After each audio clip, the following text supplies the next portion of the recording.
Monsoon सत्र का कल से आखिरी सप्ताह शुरू हो रहा है। पहले 3 सप्ताह विपक्षी सांसदों के हंगामे के चलते सदन में कोई चर्चा नहीं हो पाई।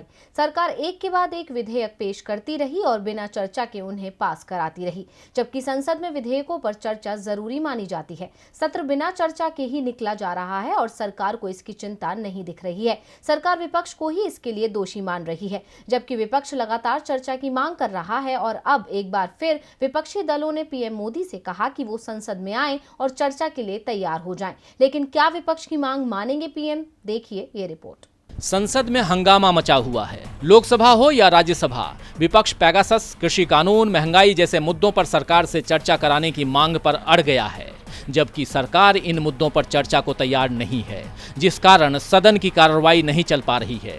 3 सप्ताह बीत चुके हैं और मानसून सत्र का अंतिम सप्ताह शुरू हो चुका है। विपक्ष की नाराजगी इस बात को लेकर भी है कि पीएम मानसून सत्र के पहले दिन सदन में आए और उसके बाद वो संसद के किसी भी सदन में दिखाई नहीं दिए। संसद सत्र के आखिरी सप्ताह को देखते हुए तृणमूल कांग्रेस के नेता डेरेक ओब्रायन ने मांग की है कि प्रधानमंत्री नरेंद्र मोदी संसद की कार्यवाही में भाग लें और विपक्ष की मांगों को सुने। डेरेक ओब्रायन ने संसद के विभिन्न विपक्षी दलों की ओर से संसद में रखी गई अपनी मांग से जुड़ा एक वीडियो भी ट्वीट किया, जिसके साथ उन्होंने लिखा, मिस्टर मोदी आइए हमारी बात सुनिए। जबकि आरजेडी सांसद मनोज झा ने कहा, प्रधानमंत्री को पेगासस जासूसी मामले पर संसद में जारी गतिरोध को खत्म करने के लिए हस्तक्षेप करना चाहिए। झा ने कहा, सरकार बार बार कह रही है कि वो विपक्ष से बात करने की कोशिश कर रही है। इसका मतलब ये नहीं होता कि आप पॉकेट में हाथ रख और रूखे व्यवहार के साथ आप कहें कि मेरे पास आपके लिए यही है और कुछ नहीं।